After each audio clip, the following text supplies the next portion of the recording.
Good morning and welcome to the January 2nd edition of Hark, the Herald. I'm Ann Turpak reporting to you here from the library in the Malvern Retreat Center. So here we are with a recap of yesterday's events. We're going to start with our keynote speaker, Marie Dennis of the Mary Knoll Office for Global Concerns. And we also have a clip for you because, of course, Hark, the Herald was there with their cameras. One of the great gifts of my work, of my life, connecting with Mary Knoll and with Pax Christi International, is the gift of being surrounded very often by people like yourselves who have chosen or who are choosing to be a voice for justice, a voice for Christ, a voice in their communities. Imagine for a minute your own possessions, even pared down to what you consider essential, and how unbelievably rich you would seem to these young people that I met in Bor in Sudan. We believe that following Jesus means paying attention to the suffering of other people in a world that is as interconnected as ours. That means to everyone.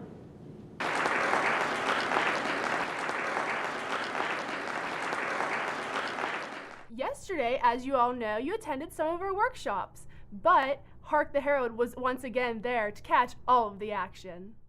What is your way of creatively dealing with the crosses that you need to carry? And will you be able to continue that in what you're being called to do? Where you could have been doing something else, but you decided to come here to do something that was maybe not expected or constructive, and it's very courageous. To be responsive to the Holy Spirit is very difficult in our world today.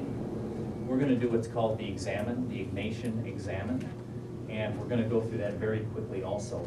And instead of projection into a biblical scene, it's looking at prayer again, where you're starting with what's going on, asking God to be present and say, how are you speaking to me? What's going on? How are you present here?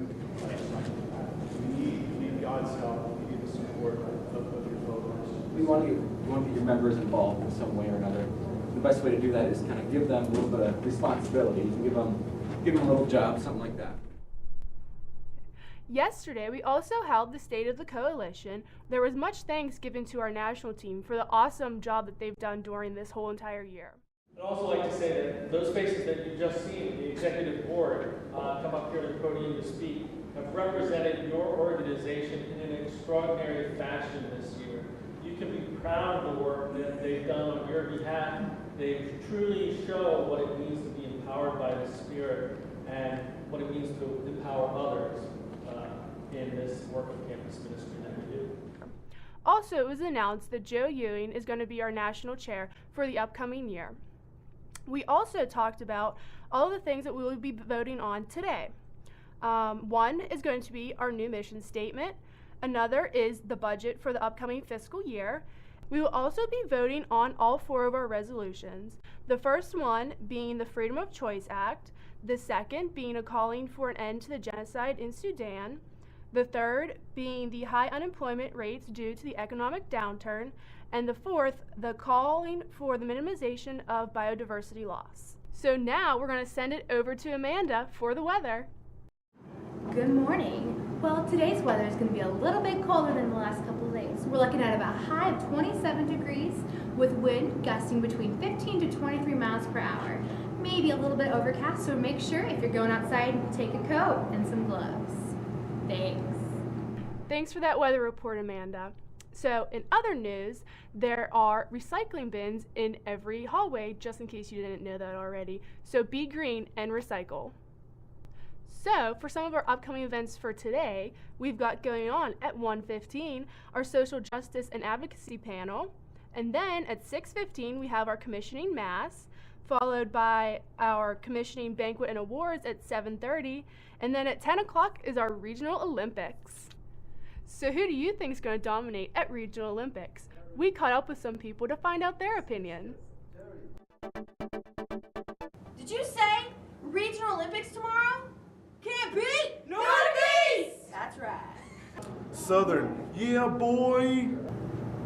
West. West is best. West is best. West is best. West is best.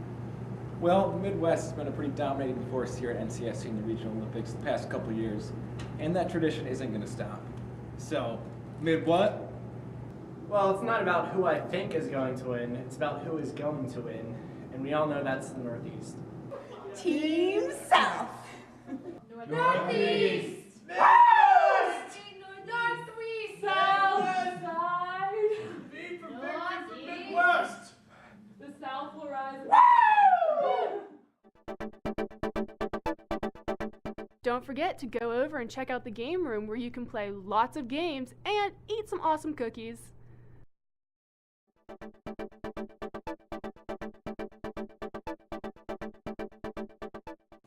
There's something caught in the trash over there. Oh my God, I don't know. I'm gonna go save it. Jeez. Oh. Oh. No. No. Sweet, what are you doing? I think it's a jellyfish.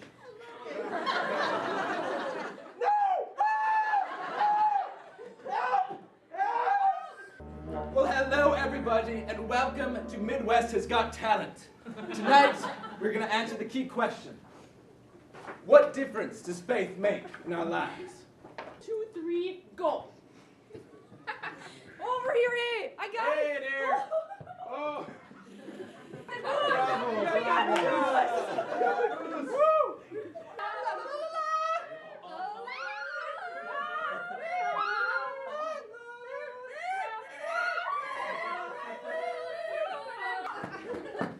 Hulk smash granny! How about the Hunters versus the Globetrotters? Mr. Potato Head. You can't have them.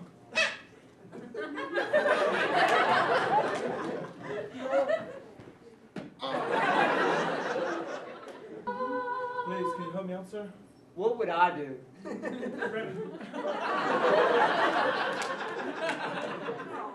What side is this?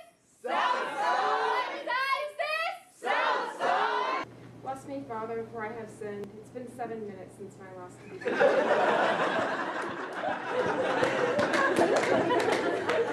I stole this little giraffe from a kid. It was like stealing candy from a baby. And I need you to tell me what to do. Well, dear, try to keep candy out of the confessional. I brought you a present. Next thing I know, the house in front of me covered in yolk. And I felt really bad. Well, I didn't feel as bad until I found out that a priest lived there.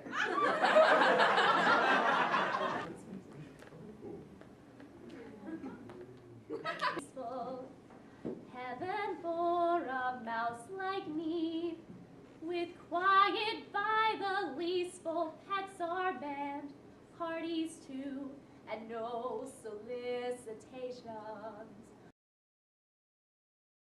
You can check out our YouTube channel at NCSC Audiovisual. This is Ann Turpak reporting for Hark the Herald.